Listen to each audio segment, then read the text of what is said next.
price ticket in my pocket, ink run through from yesterday. Window glass, a moving painting, homes blur blue and grey. Loose thread fraying on my jumper, head on cold, vibrating pain. Mouth your name, nobody listening. Breathe writes ghosts on the train. This feels like the last bus home. Empty seat with your coat gone. All the words I should have spoken. Deixa eu te fazer uma pergunta. Você realmente escolheu clicar nesse vídeo? Pensa bem. Você estava ali rolando o feed do YouTube, talvez procurando algo completamente diferente e, de repente, puf!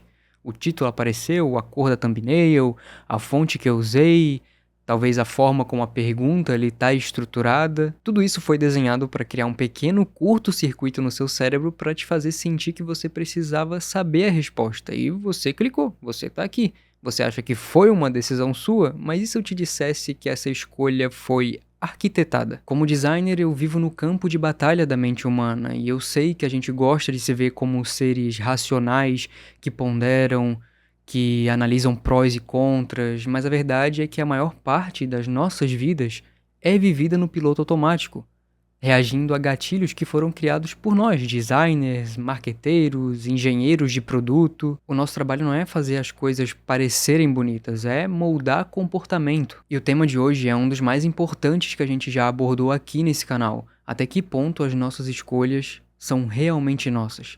E a gente vai usar o design, o neuromarketing e a neurociência como prova do crime. E eu vou te mostrar como a arquitetura das coisas ao nosso redor, desde a embalagem do seu café até o seu aplicativo de celular favorito, estão nos tomando da nossa autonomia, nos guiando para escolhas que beneficiam o sistema e não a nossa vontade. Se você está pronto para questionar a própria fundação da sua liberdade, fica aqui comigo, porque a gente vai expor o design como a ferramenta mais poderosa de manipulação da história. Para entender como o design nos controla, a gente precisa voltar para o cérebro. Então esquece aquele livre-arbítrio filosófico por um momento e vamos falar de neurociência. O nosso cérebro é dividido simplificadamente pelo psicólogo Daniel Kahneman em 2 sistemas de tomada de decisão.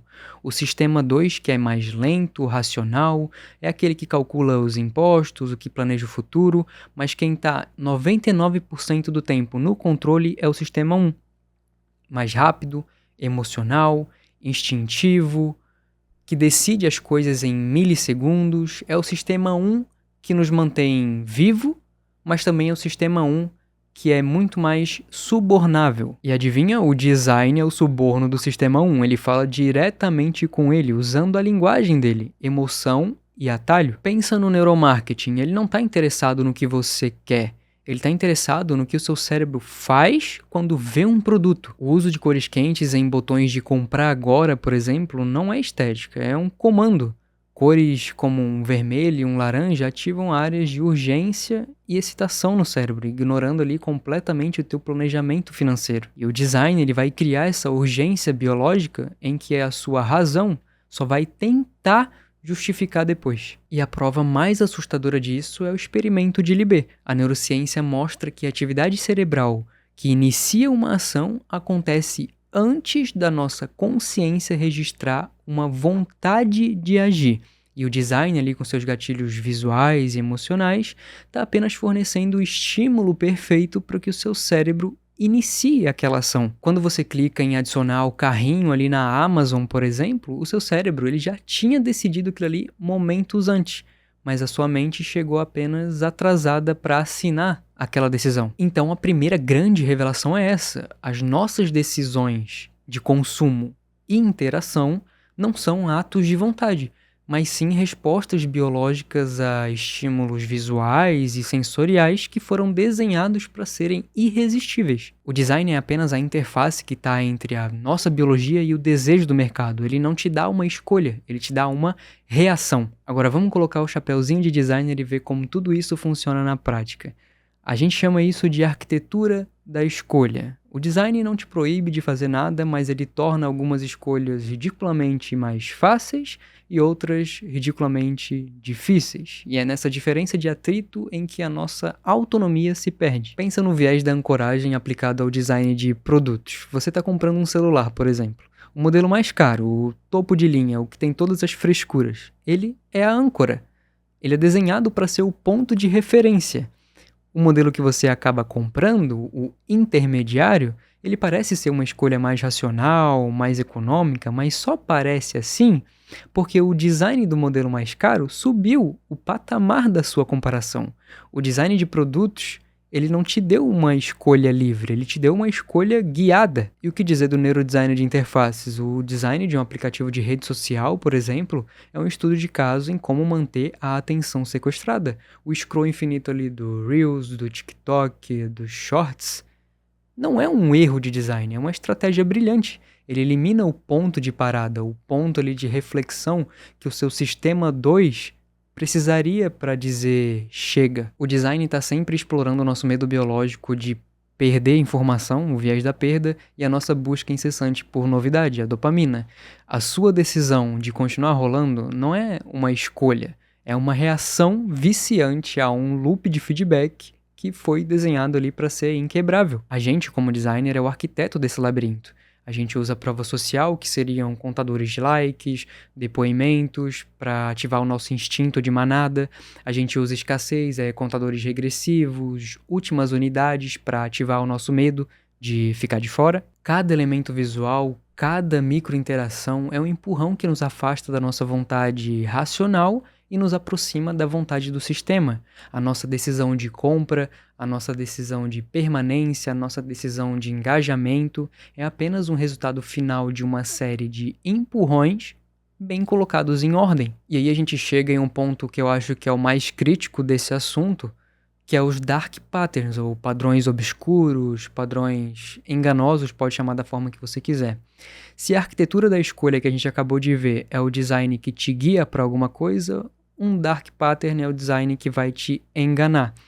E aí é a confissão de que a nossa profissão, em muitos casos, escolheu a manipulação ao invés da clareza. Para te falar na prática, um dark pattern é um elemento de design intencionalmente criado para fazer você fazer algo em que você não faria se tivesse prestando atenção o suficiente. Pensa na dificuldade de cancelar uma assinatura. O botão de assinar muitas vezes é grande, verde, com texto claro. O de cancelar tá lá no rodapé, às vezes você tem que pedir por e-mail, e aí é uma tela cinza, um botão cinza com texto escuro. Você passa por um labirinto de telas até conseguir definitivamente o que você quer. E aí é o design usando o viés da inércia contra você. A sua decisão de continuar pagando não é uma escolha, é a rendição à fadiga cognitiva imposta pelo design de interface. E o mais assustador disso é que não é um erro, é uma estratégia de negócio. O design se tornou uma ferramenta mais eficaz para monetizar a nossa falta de atenção e a nossa preguiça mental. Quando você se sente frustrado com alguma interface, não significa que o designer foi ruim. Pelo contrário, o designer foi muito bom em te fazer sentir frustrado o suficiente para você desistir da sua própria autonomia. A crise da autonomia é real e ela está sendo desenhada já tem um tempo. A nossa capacidade de tomar decisões livres está sendo eliminada por interfaces que nos tratam como somente usuários a serem otimizados e não como pessoas a serem respeitadas ali naquele ato de compra. O design não está mais apenas influenciando hoje, ele está substituindo a nossa vontade. A pergunta não é mais o que eu quero. A pergunta agora é o que esse aplicativo quer que eu queira. Então vamos para a pergunta do vídeo. Até que ponto as nossas decisões são realmente nossas? Depois de te apresentar isso aqui tudo, a resposta é um pouco difícil. Muito menos do que a gente gostaria. A nossa vontade ela é um campo de batalha onde a biologia, a cultura e principalmente o design lutam pelo nosso controle. Mas a gente não pode terminar com desespero, a gente tem que terminar com responsabilidade. Para nós designers, o conhecimento do neurodesign, do neuromarketing, não pode ser pensado apenas para efeito de conversão. tem que ser um mandato ético. A gente tem o poder de manipular, mas a gente tem também o poder de libertar. A gente pode criar interfaces que respeitam a autonomia, que tornam a escolha racional muito mais fácil, que usam a clareza ao invés da coerção, e assim o designer pode ser a cura para a manipulação que ele mesmo criou. E para você que consome design o dia todo, o convite é para vigilância constante. A sua única arma contra a arquitetura de escolha é a sua consciência. Então, quando você sentir aquele impulso de clicar, de comprar, de rolar o feed, para, respira e se pergunta: eu estou fazendo isso porque é o melhor para mim ou porque o design do que eu estou mexendo aqui agora tá me dando esse empurrãozinho para continuar? A liberdade de escolha não é só um direito que nos é dado. A gente precisa exercer todos os dias. A gente precisa lutar para que as nossas escolhas sejam realmente nossas. Se esse vídeo te fez pensar, se te deu um estalo sobre a sua própria autonomia, deixa um gostei. Compartilha com alguém que precisa acordar para essa realidade e se inscreve porque a gente vai continuar desvendando as coisas por trás do que a gente cria e do que a gente consome.